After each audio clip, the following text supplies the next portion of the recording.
Good morning engineers, आप सभी का स्वागत है एक बार फिर से tech and non tech by Preeti ma'am YouTube channel पे। और बच्चे स्टार्ट करते हैं आज का सेशन, लेकिन उससे पहले मैं आपको फिर से याद दिला दूं कि सुबह उठना ना उठना ये आपका डिसीजन है। अपने सपनों के लिए लड़ना नहीं लड़ना ये आपका डिसीजन है, ठीक है। तो रोज सुबह उठ करके बच्चे जो पहली जंग आपको जीतनी होती है वो है अपने से, ठीक है, कि आज मुझे करना है कुछ कि नहीं करना है। तो चलिए अपने सपनों के लिए या फिर जो भी आपके बच्चे ख्वाहिशें हैं, जो भी आपके डिजायर्स हैं, उनको कंप्लीट करने के लिए स्टार्ट करते हैं सेशन। देखते हैं क्या क्या है आज की खबरों में। उससे पहले हम देखते हैं आज की तारीख के बारे में। तो आज है आपका 4 फरवरी। 4 फरवरी जो है ये दो चीज़ों के लिए आपका इम्पॉर्टेंट है। दो चीज़ें बेसिकली हमने पढ़ी हुई हैं अपनी हिस्ट्री में, हमने पढ़ा हुआ है इस घटना को, ठीक है। तो वही थोड़ा सा आपको एक रिकॉल करवाती हूँ मैं, आपको भी चीज़ें थोड़ी सी याद आ जाएंगी कि अच्छा ऐसा भी हुआ है। तो 4 फरवरी 1922 को भारत में हुआ था चोरी चोरा कांड। बेसिकली जब हम हिस्ट्री पढ़ते हैं तो हिस्ट्री में जो है आपका गांधी जी के द्वारा जो असहयोग आंदोलन शुरू किया गया था, है ना, तो असहयोग आंदोलन को वापस लेने की जो वजह थी वो थी आपकी 4 फरवरी 1922 को हुई एक घटना। इसे हम चोरी चोरा कांड कहते हैं, जो कि आपका यूपी के गोरखपुर में हुआ था। और बेसिकली इसमें क्या हुआ था बच्चे, गांधी जी नहीं चाहते थे कि हिंसा का इस्तेमाल किया जाए असहयोग आंदोलन में। तो यहाँ पे जो है आपका कुछ आंदोलनकारी थे जिनके द्वारा पुलिस स्टेशन पे आग लगा दी जाती है, जिसके बाद जो है कुछ लोग मर जाते हैं। उसके बाद गांधी जी दुखी होकर के जो है आपका असहयोग आंदोलन वापस ले लेते हैं, ठीक है। तो 4 फरवरी 1922 को हुआ था आपका भारत में चोरी चोरा कांड। उसके अलावा एक और चीज है जो कि एक बहुत इंपॉर्टेंट चीज है बच्चे। आजकल जो है आपका साइंस टेक्नोलॉजी जो है इतना ज्यादा डेवलप हो गया है, अभी जो है एआई का जमाना है, तो इसी में कभी ना कभी तो इस चीज की शुरुआत हुई होगी, ठीक है। तो शुरुआती दौर में 4 फरवरी 2004 को मार्क जुकरबर्ग और एडवर्डो सेवरिन, इन दोनों ने फेसबुक की स्थापना करी थी, आज जिसे हम मेटा कहते हैं, ठीक है। तो फेसबुक की जो शुरुआत हुई थी 2004 में हुई थी मार्क जुकरबर्ग और एडवर्डो सेवरिन के द्वारा। देखो कभी ना कभी तो चीजें स्टार्ट होती हैं, है ना, बाद में जो है वो किसी का कुछ अंत होता है, किसी का कुछ अंत होता है, लेकिन शुरुआत किसी भी चीज़ की ना वो बहुत ज़रूरी है। तो आप भी अगर कुछ चीज़ें सोचते हो ऐसे अपनी लाइफ में कि अच्छा मुझे ये करना चाहिए, मुझे ये करना चाहिए अपनी आदतों को सुधारने के लिए या फिर अपने आप को बेहतर इंसान बनने के लिए, जैसे बहुत से बच्चे सोचते हैं कि हम बुक्स पढ़ेंगे, है ना, अलग अलग तरीके की किताबों को पढ़ने के बारे में सोचते हैं। तो सिर्फ सोचना बच्चे, सिर्फ सोचना नहीं है, ठीक है, थोड़ा सा करके देख लो। पहले दिन ज़रूरी नहीं कि हम पूरा 1 घंटे पढ़ पाएंगे, ठीक है, थोड़ा सा पढ़ा 5 मिनट के लिए, 10 मिनट के लिए, अगले दिन थोड़ा सा टाइम स्पेंड बढ़ेगा, उसके अगले दिन और ज्यादा बढ़ेगा, ठीक है। तो ये मतलब आपके अपने हाथ में है, लेकिन हाँ शुरुआत बहुत जरूरी है। शुरू करोगे तभी तो कुछ ना कुछ उसका अंत होगा, ठीक है। तो शुरू करो हर चीज को। अच्छा, अब कल का थोड़ा सा रिवाइज कर लेते हैं। सबसे पहले बच्चे हमें याद रखना है चौधरी चरण सिंह यूनिवर्सिटी मेरठ में है, यूपी में है। यहाँ पर भारत का पहला एआई इनेबल्ड स्टेट यूनिवर्सिटी बनाया जाएगा। कहाँ पे? चौधरी चरण सिंह यूनिवर्सिटी मेरठ में। दूसरी हमारी स्टेट की न्यूज़ है, ये आई है तेलंगाना से। तेलंगाना में बच्चे आपका एक फेस्टिवल मनाया जाता है, लगभग 10 दिनों तक आपका फेस्टिवल बनता है। इसे कहते हैं नाबोरा जतारा। तो यहाँ पे जतारा बेसिकली एक यात्रा के जैसे निकलती, धार्मिक यात्रा के जैसे निकालती है। और ये अगर आप हमारे देश में देखेंगे ट्राइबल जो फेस्टिवल बनते हैं उनमें से one of the biggest tribal festival है, ठीक है। तो याद रखना तेलंगाना में आपका नगोबा जतारा मनाया गया और इसे जो है गौंड जनजाति के लोग मनाते हैं, ठीक है। तो याद रखना है आपको तेलंगाना में। उसके बाद बच्चे आपका अगली जो न्यूज़ है ये है महाराष्ट्र से। महाराष्ट्र के उप मुख्यमंत्री का पद आपका खाली हुआ था जब अजित पवार की यहाँ पे दुर्घटना में मृत्यु हो गई थी। तो उसके बाद उनकी वाइफ को, उनकी पत्नी को, जिनका नाम है सुनीता पवार, इनको बच्चे उप मुख्यमंत्री के रूप में जो है आपका चुना गया है और उन्होंने अभी जो है रिसेंटली उप मुख्यमंत्री पद की शपथ ली है, ठीक है। अगली जो आपकी खबर है ये है आपकी आर्ट एंड कल्चर की। यूनेस्को ने उड़ीसा में 3 बचे आपके साइट्स हैं, रत्नागिरी है, उदयगिरी है और आपका ललितगिरी है। इन तीनों बुद्धिस्ट साइट को भारत के विश्व धरोहर स्थल का दर्जा देने की अस्थायी सूची में शामिल कर लिया है। जब अस्थायी सूची में जो है चीजों को शामिल किया जाता है तो कई बार जो है आपका फिक्स हो जाती है, ठीक है, कई बार जो है आपके नहीं होती, लेकिन चर्चाओं में तो आती है। तो ये तीनों आपको याद रखनी है कि रत्नागिरी है, उदयगिरी है, ललितगिरी है, तीनों जो साइट्स है ये है आपके उड़ीसा में, ठीक है, उड़ीसा में है ये। और ये तीनों के बारे में जो खास बात है वो ये है कि तीनों ही आपका बुद्ध धर्म से रिलेटेड है, बौद्ध धर्म से रिलेटेड है, ठीक है। बौद्ध धर्म बच्चे आपका जब 3 अलग अलग संप्रदायों में टूट गया था, हीनयान, महायान, वज्रयान, ठीक है, तो ये उन तीनों के सिंबल है एक तरीके से, ठीक है। तो आपको याद रखना है कहाँ पे है, उड़ीसा में है। उसके बाद बच्चे सुप्रीम कोर्ट के द्वारा गर्ल्स के लिए एक डिसीजन सुनाया गया है। उन्होंने कहा है कि लड़कियों की जो अपनी मेंस्ट्रुअल साइकिल के दौरान उनको मैनेज करना या फिर मेंस्ट्रुअल साइकिल की जो हेल्थ होती है, मेंस्ट्रुअल हेल्थ होती है, वो लेना, ठीक है, उनका एक राइट है, वो भी फंडामेंटल राइट। और कौन से आर्टिकल के तहत? ये है आपका आर्टिकल 21। ठीक है, किसने कहा है ये सुप्रीम कोर्ट ने अपने एक आदेश में कहा है। ठीक है, तो ये याद रखना है बच्चे आपको, आर्टिकल 21। उसके बाद एक बहुत इंपॉर्टेंट हमने पढ़ा था, ऑस्ट्रेलियन ओपन 2026 खत्म हो गया है। इसमें आपकी वुमेन सिंगल में जीती है, पहली बार जीती है कजाकिस्तान की एलेना राइबाकिना, और मेंस में जो है आपका कार्लोस अल्करेज जीते हैं, जो कि स्पेन के खिलाड़ी है। तो दोनों को ही आपको याद रखना है। इस साल का टेनिस का पहला ग्रैंड स्लैम है। टेनिस में बहुत ज्यादा चीजें नहीं होती है याद करने के लिए, 4 ग्रैंड स्लैम्स होते हैं, चाहे वो किसी भी देश के खिलाड़ी हो, अगर वो जीता है तो आपको एग्जाम में पूछा जाएगा। इसमें ये मत सोचना कि टेनिस में सिर्फ हम भारतीय खिलाड़ी को याद रखेंगे कि इंडियन ने जीता है इसीलिए याद रखेंगे, ठीक है, नहीं, 4 ग्रैंड स्लैम्स होते हैं, उसमें से पहला जो है आपका हो चुका है ऑस्ट्रेलियन ओपन। इसमें जो है आपके जो विनर आए हैं मेन सिंगल में, वुमेन सिंगल में, दोनों का ही नाम आपको याद रखना है। नाम के अलावा उनकी कंट्रीज भी आपको याद रखनी है। ठीक है, तो खिलाड़ी का नाम है, वुमेन सिंगल को जीतने वाली एलेना, ये कजाकिस्तान की है, और जो कार्लोस अल्करेज है बच्चे, ये स्पेन के खिलाड़ी हैं।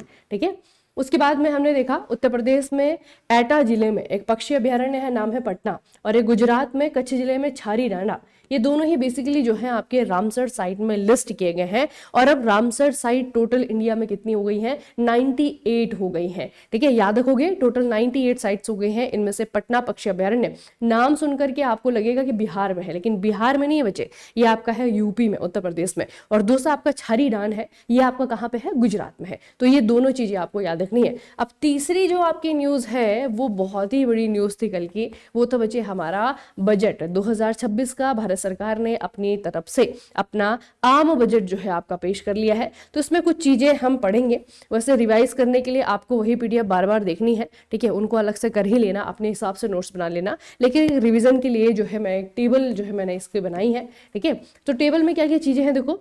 सबसे पहले हमारी जो वित्त मंत्री हैं निर्मला सीतारमण जी, उन्होंने जो 16वां वित्त आयोग बचे उसकी सिफारिशों को भी जो है आपका रखा है। ठीक है, उनको भी पेश किया है। ठीक है, अगर हम बात करें तो इन्होंने इस बार जो है बजट में जो फोकस रखा है, इसमें आपकी सतत आर्थिक विकास है, क्षमता निर्माण है, सबका साथ सबका विकास है। तो बेसिकली 3 मेन पॉइंट है जिन पर कि फोकस किया गया है।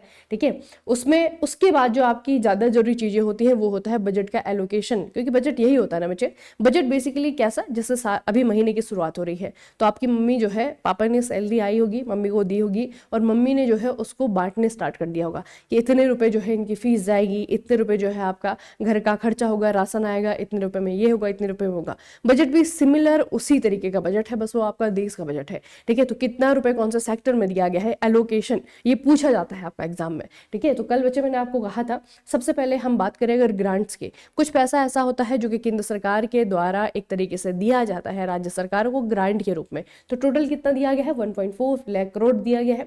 आपका हेल्थ सेक्टर की अगर बात करें तो हेल्थ सेक्टर में दिया गया है लगभग 1,60,000 करोड़, 1,60,000 करोड़ हेल्थ सेक्टर में। फिर हम पीएम जन आरोग्य की बात करें तो इसकी काफी चर्चा थी, क्योंकि अब की बजट में जो है आपका सबसे ज्यादा जो वृद्धि की गई है वो आपका इसी में की गई है। तो इसके लिए जो है आपका 9,500 करोड़ का आपका आवंटन आया है। ठीक है, नेशनल हेल्थ मिशन की बात करें आपका 39,000 करोड़ का आया है। ठीक है, अगर हम बात करें पीएम आयुष्मान भारत की तो ये मिशन आपका 4,000 करोड़ लेकर के गया है। ठीक है, फिर आता है बहुत important education sector. Education sector की बात करें तो लगभग 1,39,000 करोड़ का एलोकेशन आया है। ठीक है, फिर आपका बचे आयुर्वेद इंस्टीट्यूशन के बारे में गवर्नमेंट ने बताया कि आने वाले टाइम्स में हमारे देश में जो है 3 नए आयुर्वेदिक संस्थान होने वाले हैं और 3 नए एम्स भी बनने वाले हैं। ठीक है, 3 नए एम्स भी बनने वाले हैं। उसके बाद हमने याद किया कि डिफेंस बजट जो कि सबसे ज्यादा रहता है, यानी कि सबसे ज्यादा जो पैसा हमारे देश, हमारी सरकार जो देती है वो देती है डिफेंस सर्विसेज में। ठीक है, तो टोटल कितना दिया गया बच्चे? 7.85 लाख करोड़ दिया गया है। ठीक है, टोटल एक्सपेंडिचर का 14% जो हमारा खर्चा है, एक्सपेंडिचर यानी कि खर्चा, उसका जो 14% भाग है वो जाता है आपका डिफेंस बजट को। ठीक है, फिर आपका बचे बायोफार्मा शक्ति इनिशिएटिव की बात करें, इसने जो है आपका 5 साल में इस पे 10,000 करोड़ रुपए खर्च किया जाएगा। इंडिया सेमीकंडक्टर मिशन है, इसमें आपका सरकार ने कहा है कि ISM 2.0 इसे लॉन्च किया जाएगा। ठीक है, इलेक्ट्रॉनिक मैन्युफैक्चरिंग स्कीम में 40,000 करोड़ रुपए दिया गया है। रेयर अर्थ कॉरिडोर बनेंगे ऐसे स्टेट में जहां पर कि ये एलिमेंट पाए जाते हैं। कहां पर? जैसे कि आपका उड़ीसा है, केरला है, आंध्र प्रदेश प्रदेश से तमिलनाडु है, ठीक है। उसके बाद जो है केमिकल पार्क बनाने की भी बात की है सरकार ने, तो 3 नए केमिकल पार्क जो है आपके बनाए जाएंगे, ठीक है। तो बेसिकली बजट को जो है शॉर्टकट में मैंने आपको बताया है, इनको आपको याद रखना है, ठीक है। बार बार रिवाइज करते रहोगे तो चीजें याद हो जाएंगी, पहली बारी में कोई चीज याद नहीं होती है, ठीक है। चलिए अब आते हैं बच्चे आज की खबरों पे। सबसे पहले आज की जो खबर है ये ज्योग्राफी के एक टॉपिक से स्टार्ट होती है, ठीक है। ज्योग्राफी में हम पढ़ते हैं भारत की नदियां, the drainage system of India. तो ड्रेनेज सिस्टम में जो है आपका भारत का जो नदी तंत्र है ना, इसको हम 2 हिस्सों में बांटते हैं, एक उत्तर भारत की नदियां, एक आपके दक्षिण भारत की नदियां। तो दक्षिण भारत की नदियों में ही बचे, ये आ गए हम दक्षिण में। दक्षिण में अगर आप देखोगे ना, यहाँ पे आपके पेरियार है, ये आपकी कृष्णा नदी है, ठीक है, कावेरी है, ये आपका वैगई है। तो बेसिकली यही इन्हीं के बगल में, कावेरी के जस्ट ऊपर अगर आप देखेंगे तो हम यहाँ पे एक नदी है जिसका नाम है पोन्नियार, देख रहे हैं आप, ये रही आपकी पोन्नियार, ठीक है। मतलब मैप में दिखाने का ये मकसद है कि आपको याद रहे कि ये जो नदी है इसकी लोकेशन ये है, ये जाती है बंगाल की खाड़ी में गिरती है, और ये किसी न किसी वजह से चर्चाओं में थी। अब हमें रीजन पढ़ना है कि ये क्यों चर्चाओं में है, ठीक है। तो रीजन ये है बच्चे कि 2 स्टेट हैं जो कि इसके पानी के लिए लड़ रहे हैं, ठीक है। तो एक तमिलनाडु है, एक आपका कर्नाटक है। अब सुप्रीम कोर्ट ने जो है आपका बीच में इंटरफेयर किया, ठीक है, और उसके बाद में जो है अभी कुछ डिसीजन सुना है, तो वही डिसीजन जो है आपका न्यूज है। सुप्रीम कोर्ट ने केंद्र को तमिलनाडु और कर्नाटका के बीच में पेन्नियार नदी के जल विवाद को लेकर उसको सुलझाने के लिए 1 महीने के भीतर एक जल विवाद न्यायाधिकरण स्थापित करने का निर्देश दिया है। अब हालांकि इसके बारे में चीजें ऐसी नहीं पूछी जाएंगी।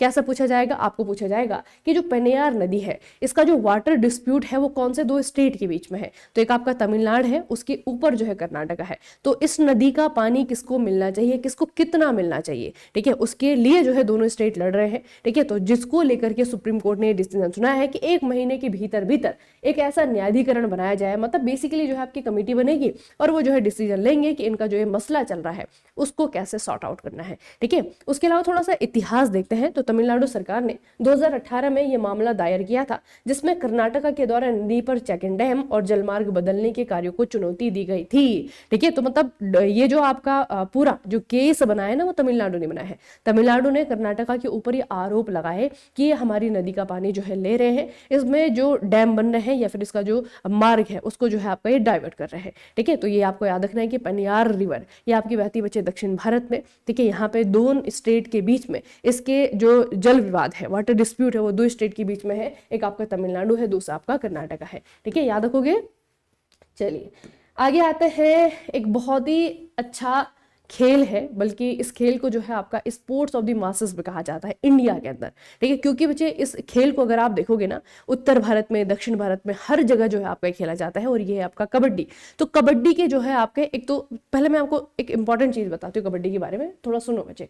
कबड्डी का 2025 का जो वर्ल्ड कप हुआ, देखो क्रिकेट वर्ल्ड कप जैसे होता है ना, वैसे कबड्डी का वर्ल्ड कप हुआ 2025 में। कबड्डी का वर्ल्ड कप हुआ, इसे होस्ट किया इंग्लैंड ने। किसने? इंग्लैंड ने, ठीक है, होस्ट किया इंग्लैंड ने। और यहाँ पे जो है आपके दोनों ही हम कहेंगे एडिशन में, महिलाओं का जो वर्ल्ड कप है और पुरुषों का जो वर्ल्ड कप है, दोनों ही इंडिया ने जीता है, ठीक है। तो पहले तो हम अचीवमेंट की बात कर लेते हैं, क्योंकि यहाँ से भी क्वेश्चन आ सकता है, आप थोड़ा सा रिलेट कर पाएंगे आज की न्यूज से उसे, ठीक है। तो 2025 का जो इंग्लैंड में वर्ल्ड कप हुआ था बच्चे क्रिकेट कबड्डी का, उसमें महिलाओं ने भी और पुरुषों ने भी, दोनों ने ही वर्ल्ड कप जो है अपने देश के लिए लेकर के आए थे, ठीक है। अब बात करते हैं आज की न्यूज की। तो ये है बच्चे आपका महिला सीनियर राष्ट्रीय कबड्डी चैंपियनशिप 2026, ठीक है, 2026 का सीनियर कबड्डी चैंपियनशिप है, ठीक है। ये आपके वुमेन्स का है, इतना याद रखना। और इसमें आपका किसने जीत लिया है, तो यहीं से क्वेश्चन आपका बनेगा। इसमें जो है आपका हरियाणा की टीम ने जीत लिया है, ठीक है। कबड्डी का नेशनल चैंपियनशिप लड़कियों का किसने जीता है? हरियाणा ने जीता है। किसे हरा करके जीता है इतना हमें याद नहीं रखना है, लेकिन फिर इतना याद रखना कि हरियाणा ने जीता है। उसके अलावा हरियाणा की एक खिलाड़ी है बच्चे, इनका नाम है निकिता, ठीक है। निकिता ने फाइनल में शानदार प्रदर्शन करते हुए 17 पॉइंट्स हासिल किए। तो निकिता का नाम याद रखना, ये आपकी हरियाणा की है, ठीक है, और कबड्डी खेलती है बच्चे, ठीक है। तो सीनियर राष्ट्रीय कबड्डी चैंपियनशिप 2026 ये जीता है आपका हरियाणा की टीम ने। और ये आपको याद रखना है कि महिला की बात हो रही बच्चे, महिलाओं का कबड्डी टूर्नामेंट है, ठीक है। चलिए आगे आते हैं। देखो, रूरल इंफ्रास्ट्रक्चर रूरल डेवलपमेंट को लेकर के, गांवों के विकास को लेकर के अगली खबर है बच्चे, ठीक है। और ये खबर आती है आपके कहाँ से, गुजरात से।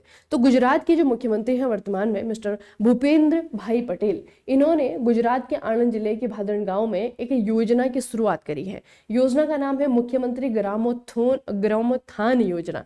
तो बेसिकली नाम से आपको समझ में आ रहा होगा कि विलेज डेवलपमेंट, ग्रामोत्थान मतलब है कि गांव जो है, जो गांव है, ग्राम है, उनका उत्थान करना, उनका डेवलपमेंट करना, ठीक है। तो याद रखो कि मुख्यमंत्री ग्रामोत्थान योजना ये शुरू की गई है गुजरात के सरकार के द्वारा, और इसका जो उद्देश्य है वो यही है कि जो गांव है उनका जो इंफ्रास्ट्रक्चर है, अवसंरचना जिसे हम कहते हैं, उसको बिल्ड किया जाएगा, ठीक है, उसको मजबूत किया जाएगा। तो ग्रामीण स्तरों में शहरी स्तर की सुविधाएं प्रदान करना, ग्रामीण शहरी विकास के अंतर को कम करना, ठीक है, ये जो है इसका मोटिव है। मतलब कि जो फैसिलिटीज शहरों में होती हैं, अर्बन सिटीज में होती हैं, वो फैसिलिटीज जो है आपका गांव में देना, भी गांव में देना इसका मकसद है। तो याद रखो कि गांव के उत्थान के लिए गुजरात की सरकार ने मुख्यमंत्री ग्रामोत्थान योजना शुरू करी है।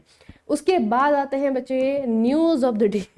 देखो न्यूज़ ऑफ द डे नहीं है वैसे ये, ठीक है, लेकिन इंपॉर्टेंट न्यूज़ है, आपको याद रहेगी और बहुत ही रिलेटेबल है। देखो बच्चे, अभी एक मूवी आई थी, शायद आप लोग भी देख करके आए होंगे, नहीं देखी है तो कोई बात नहीं, एग्जाम के बाद देख लेना। मूवी का नाम है धुरंधर, जिसमें कि कैरेक्टर बहुत ही ज़्यादा फेमस हुआ था अक्षय खन्ना के कारण।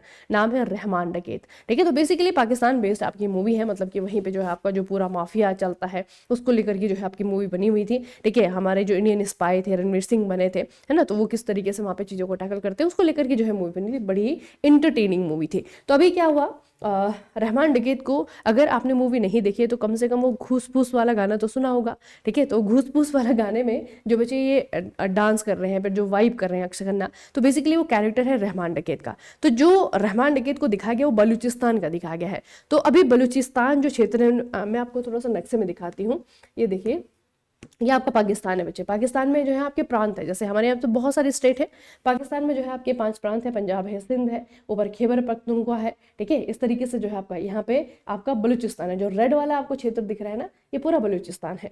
तो बलूचिस्तान जो है ये अपने हक के लिए, फिर अपनी आज़ादी के लिए लड़ रहा है बच्चे। वैसे बलूचिस्तान के जो नेता है वो खुद को आज़ाद घोषित कर चुके हैं 2025 में। उन्होंने कहा कि हम तो आज़ाद हैं, हम पाकिस्तान को नहीं मानते, लेकिन एक्चुअल में नहीं है ना। तो लगातार जो है पाकिस्तान के साथ में इनका संघर्ष चलता रहता है। तो अभी रिसेंटली जो बलूचिस्तान लिबरेशन आर्मी है, इनकी अपनी आर्मी है बलूचिस्तान लिबरेशन आर्मी, इन्होंने एक ऑपरेशन चलाया बच्चे। ऑपरेशन का नाम है ऑपरेशन हेरोफ। क्या नाम है? ऑपरेशन हेरोफ नाम है। तो बेसिकली जो ऑपरेशन हेरोफ चलाया गया है वो वही है, पाकिस्तान के साथ में जो है आपका संघर्ष है, पाकिस्तानी फौज के साथ में, ठीक है। बलूचिस्तान में पाकिस्तानी सेना के द्वारा किए जा रहे अत्याचारों का जवाब देने के लिए बलूच लिबरेशन आर्मी के द्वारा अपने सबसे बड़े सैन्य अभियान ऑपरेशन हेरोफ का दूसरा चरण शुरू किया गया है, ठीक है। तो सिंपल से पूछा जा सकता है कि ऑपरेशन हेरोफ का संबंध कहां से है, तो इसका संबंध है बलूचिस्तान से। कहां से? बलूचिस्तान से। वही बलूचिस्तान, रहमान डकैत का बलूचिस्तान, ठीक है, पाकिस्तान का बलूचिस्तान। और बलूचिस्तान की जो कैपिटल है वो है आपका क्वेटा। क्या है? क्वेटा। यहाँ पे बच्चे फ्रूट्स बहुत ज़्यादा होते हैं, ठीक है, तो इसको जो है आपका फ्रूट बास्केट ऑफ पाकिस्तान भी कहा जाता है। तो क्वेटा याद रखना बलूचिस्तान की जो है आपकी कैपिटल है। इन्होंने खुद को आज़ाद तो घोषित किया हुआ है, लेकिन अभी इनको जो है इंटरनेशनल रिकॉग्निशन नहीं मिली है। तो ये लगातार अपनी आज़ादी के लिए जो है आपका संघर्ष कर रहे हैं, ठीक है। और यहाँ पे जो संघर्ष कर रही आर्मी है उसे कहा जाता है आपका बलूच लिबरेशन आर्मी, ठीक है। चलिए अब अगली खबर जो है आपकी छोटी सी है, आपको एक वेब पोर्टल का नाम याद रखना है। अब वेब पोर्टल के नाम है बच्चे आपका पैमाना। क्या नाम है? पैमाना। इसकी फुल फॉर्म है आपका project assessment infrastructure monitoring and analytical for nation building. अब देखो यहाँ पे प्रश्न जो पूछा जाएगा, पहला तो पूछा जाएगा किसने बनाया है, तो ये वो वेब पोर्टल है ministry of statistics and programme implementation, MoSPI, ठीक है, मोस्पी के द्वारा इसे जो है आपका बनाया गया है। नाम है पैमाना, वेब पोर्टल है। और बेसिकली ये बनाया गया है निगरानी के लिए, मॉनिटरिंग के लिए, ठीक है। किस लिए बनाया गया है? मॉनिटरिंग के लिए इसे बनाया गया है। और इसमें क्या किया जाएगा ना बच्चे, कि हमारे देश में आज के टाइम पे जो ये मिनिस्ट्री है, इस मिनिस्ट्री ने जितनी भी योजनाओं को लागू किया हुआ है, वो योजनाएं किस तरीके से इम्प्लीमेंट हो रही हैं, उसके तहत कैसे काम किया जा रहा है, उन योजनाओं की रियल टाइम मॉनिटरिंग करने के लिए, उन पर निगरानी रखने के लिए उन्होंने ये वेब पोर्टल बनाया है, ठीक है। तो याद रखो बच्चे, एक वेब पोर्टल है जिसका नाम है पैमाना, और ये मोस्पी के द्वारा क्या किया गया है, इनोग्रेट एक तरीके से लॉन्च किया गया है, ठीक है। अगली खबर बच्चे आपकी स्पोर्ट्स है, हरियाणा थंडर्स। अभी हमने हरियाणा की एक और न्यूज़ पढ़ी थी, हरियाणा की लड़कियों ने जो वुमेन्स का, महिलाओं का सीनियर चैंपियनशिप होता है कबड्डी का, वो जीता है। उसके साथ में कंफ्यूज मत करना, ये जो हरियाणा थंडर है बच्चे, हरियाणा थंडर, इन्होंने प्रो रेसलिंग लीग 2026 जीत ली है। ठीक है, अब ये वैसा ही है जैसे कि इंडियन प्रीमियर लीग होता है, आईपीएल में बहुत सारे जो है आपकी टीम होती है। ठीक है, तो वैसे ही आपका लीग सिस्टम है रेसलिंग का। किसका है? रेसलिंग का। तो रेसलिंग लीग में जो है आपका 2026 में हरियाणा थंडर की टीम जीत गई है। किसने जीता है? हरियाणा थंडर की टीम बच्चे से जीत गई है। ठीक है, तो याद रखना है आपको कि हरियाणा थंडर ने 2026 का प्रो रेसलिंग लीग जीत लिया है। ठीक है, चलिए तो आज का सेशन जो है आपका यहीं पे खत्म करते हैं। ठीक है, जो सबसे इंपॉर्टेंट न्यूज़ होगी और जहाँ से स्टार्टिंग के क्वेश्चन आने के चांसेस हैं वो है आपके पेन्नयार रिवर वाली जो खबर है। ठीक है, याद रखना है आपको कि कर्नाटका तमिलनाडु के बीच में जो है आपका क्या चल रहा है, कुछ सही नहीं चल रहा है। और किसके कारण? एक नदी के कारण। ठीक है, एक रिवर के कारण। तो ये थोड़ा सा आपका सेशन है और यहाँ पे बच्चे आपको क्लास की पीडीएफ मिलेगी। उसके अलावा अगर आपके कोई भी सजेशंस होते हैं सेशन को लेकर के, कोई चीज़ को लेकर के, तो वो जो है आपको यहाँ पे बता देना है मुझे। ठीक है, आप मुझे मैसेज कर सकते हैं, क्लास की पीडीएफ ले सकते हैं। उसके अलावा ये तो कर सकते हैं, है ना, आपको बात करनी है तो करिए। ठीक है, आपको सजेशन देने हैं तो देने दीजिए, वो आपके ऊपर है। लेकिन जो काम आपको करना ही करना है वो है बच्चे आप ये आपके 4 चीज़ें। ठीक है, आपको लाइक करना है, कॉमेंट करना है, शेयर करना है, सब्सक्राइब करना है। क्या करना है? आपको लाइक करना है। अगर कमेंट आपको कुछ करने को लग रहा है तो कमेंट करिए, नहीं तो शेयर तो ज़रूर करना है बच्चे। और अपने आप से जो है चैनल को सब्सक्राइब करना है क्योंकि नया है, आपके सपोर्ट की ज़रूरत है। ठीक है, तो चलिए फिर यहाँ पे सेशन को ख़त्म करते हैं। मिलते रहेंगे आपको सेशन में। ठीक है, डेली बेसिस पे जो है आपकी क्लासेस होंगी। सिर्फ टेक्निकल एग्जाम को हम लोग फोकस करेंगे, किस तरीके से वहाँ पे जो है आपके क्वेश्चन बनते हैं, उनको कैसे याद रखना है, उनको कैसे पढ़ना है। ठीक है, इस चीज़ पे जो है हमारा फोकस होगा। और सिर्फ करंट अफेयर नहीं, हम करंट अफेयर के साथ में जो स्टैटिक जीके आपका बनता है उसको भी कवर करते हुए चलेंगे। आपको पता भी नहीं लगेगा कब आपके अंदर बहुत सारी नॉलेज हो गई है ना। आप तो करंट अफेयर पढ़ने चले थे लेकिन उसके साथ में जो है जीके की बहुत सारी नॉलेज जो है आपको हो गई। ठीक है, तो वो तभी होता है जब हम बच्चे करंट अफेयर के साथ साथ स्टैटिक को भी लेकर के चलते हैं। ठीक है, तो चलिए फिर आज का सेशन हम यहीं पर समाप्त करेंगे। मिलते रहेंगे फिर, तब तक के लिए पढ़ते रहिए अपना खूब सारा ख्याल रखिएगा। आप सभी का बहुत बहुत धन्यवाद।